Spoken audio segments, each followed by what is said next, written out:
But first, we start with a tragedy out of Lancashire, England. Police say an 11-year-old boy died after attempting a social media challenge earlier this month. It's known as chroming or huffing.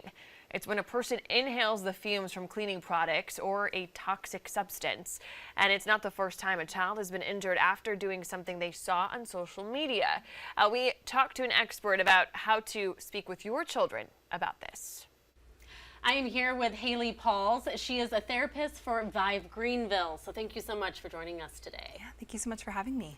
And I think this is such an important topic that young kids and teens, they see so many things on social media, and sometimes they influence what they want to do or what they think they should do or try.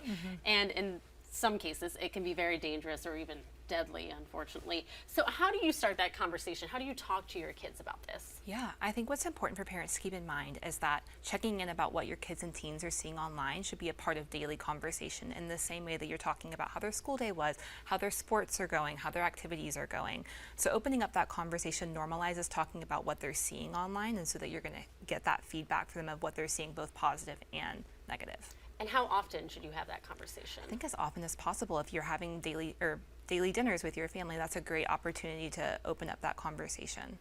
Now, what if your child feels pressure? That's usually how this happens, that you're maybe there with a couple other kids watching a video and one of them tries it and then you want to try it. How do you tell your kids don't fall to peer pressure? Yeah, I think parents can talk about this in a way that lets their child know that the parents' first priority is the child's safety. And so kids in these moments, sometimes they don't feel safe reaching out to their parents because they're worried about the consequences of what's going to happen at home. And so if you can communicate to your parent, or if parents can communicate to their children, I'm concerned about your safety first and foremost. So if you ever reach out to me and you're in a dangerous situation, I'm going to come get you, no questions asked. And then the consequences come later. But so if your children understand that, they're not worried about, oh, I'm going to get my phone taken away, oh, I'm going to be grounded, and then they're more likely to reach out to you for help in those situations. So tell your child, if they're ever in that situation, hey, just text me. You don't need to tell your friends what's going on. You can make up a story if you need to. Say, hey, my mom's being annoying. She wants to come get me right now.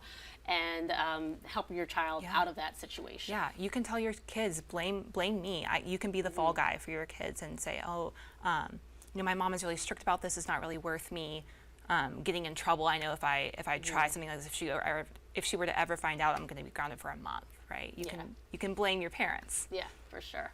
And then should you have limits on their social media usage?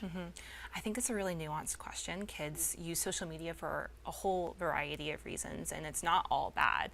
And so I think just like adults, we all struggle with social media intake, and it's designed to be addictive and capture our attention. So I think generally, yes, kids can benefit, but those specific limits are going to be individual to the context of your kid and your family.